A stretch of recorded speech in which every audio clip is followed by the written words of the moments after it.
Hola. Right, this is a video on how to survive the first week of Sarpe surgery.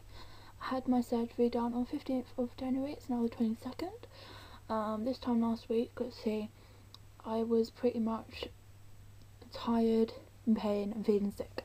But no fear, because I have written down so many things on how to survive your first week.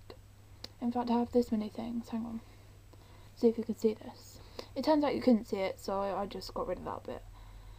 Anyway, okay, let's start. The day of the operation. So I'm just going to run you through the things that I found useful to know, or the things that I did myself. Of course, you don't have to take this advice, but if it benefits you in any way, go for it. Do what you need to do to feel relaxed and comfortable. So obviously you go in as normal. They take all your measurements. Actually, they didn't with me. They just relied on the pre-op measurements. Fair enough. But yeah, they make you comfortable. You worry a bit, cry a bit because you're worried. But it's all over within a few hours before they take you into the operation.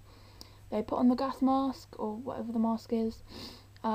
Breathe in like 2 times, laugh a bit, and then you're out. Literally how it was for me. So this is what happened when I first came round.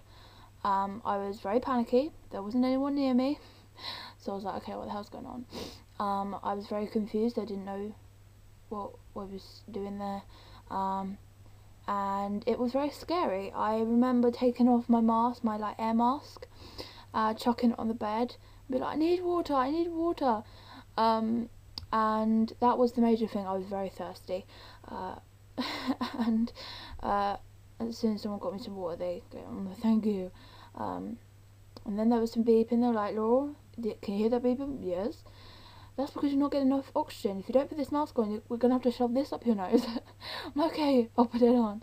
I hadn't even realised that I'd taken it off. I was that out of it. Another scary thing is you can't sit up. Obviously, I mean, to us that's completely normal. When you're in such a state of mind that you're completely zonked out, that's like, what the hell, what's going on? Why can't I sit up? Can't lift your arms either. Yeah, it was pretty horrible. But I've never had an operation before, so I didn't know what was going to happen. Which is kind of good, because that meant that my first operation was a pretty minor one, so I'm more prepared for the future. Yeah, then they take you through, and then as soon as it's possible, you get to see your family or friends. The one thing that I didn't know, that you should probably be aware of, is that anaesthetic is so much more worse than the actual surgery. When I woke up, I literally felt like the sickest person on earth, right? My nausea was so incredibly bad that I was sick, and if anyone knows me, I haven't been sick in 10 years. It wasn't until like a couple of hours in that I was actually sick, and that was actually because someone had bought me some Lucozade, Mum, and that made me sick. That's a good point. Drink only water when you come round. Only water. I cannot stress that enough. And if you're gonna have anything else, squash or whatever, fine, but nothing fizzy. Fizzy will only make you feel even more poorly. But in this case, it was quite good because it meant that I could be sick, and that kind of eased it off a bit. So I don't know. You make your own mind up with that.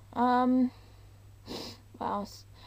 I can't remember if it was painful or not. I know that sounds bizarre when you first come around. I can't remember if I felt pain or not.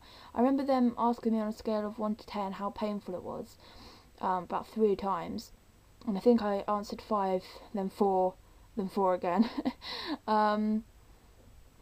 But you're so zonked out, it's not that's taking your attention, it's just how tired you are and how sick you feel. So yeah, just be warned then that for me at least, the anaesthetic was worse than the surgery, and the side effects were worse than the surgery. I had a nosebleed as well, which doesn't sound too bad until I tell you that it was for 5 hours, and that was pretty much straight after the surgery. and they put this thing on me. Not this exact one, that would be disgusting. But it's that goes on there, and then ta-da! That's probably not completely right. This was one that I had just in case, but thankfully I didn't get another nosebleed. Had that put on me, and then I went into the toilet to sort it out because I couldn't stand it. Don't know if you can hear that, some lunatics outside, brilliant. But no, the nosebleed is probably the worst bit. Well, for me it was. I'm like, okay, sickness, I could have probably guessed that was going to happen. Nosebleeds, I was not warned. Don't be afraid to ask who you see before if you're going to feel sick, or what are the side effects of anaesthetic.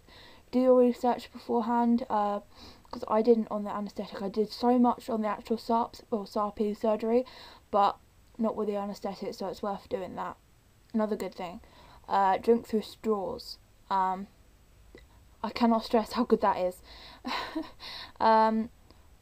It's so much easier than having to lift your arm to drink because you're so zonked out. And it's just an easy way of getting the liquid into your body. Also, don't bother with magazines. My mum bought me 3 because I asked for them, and I didn't read a single passage of any of them because I was so tired, and it was the last thing that I actually wanted to be doing, is focusing on something. I just wanted to feel sorry for myself, basically. So yeah, that's not always the best idea. I can't really suggest anything good that you'll have on your bedside table, just lots of liquid, not fizzy. Sleep upright. This will reduce the risk of severe swelling, because after the operation your swelling isn't that great. And when I say great, I mean it's not that like massive. It's quite small swelling. Actually, I'll put up a picture now.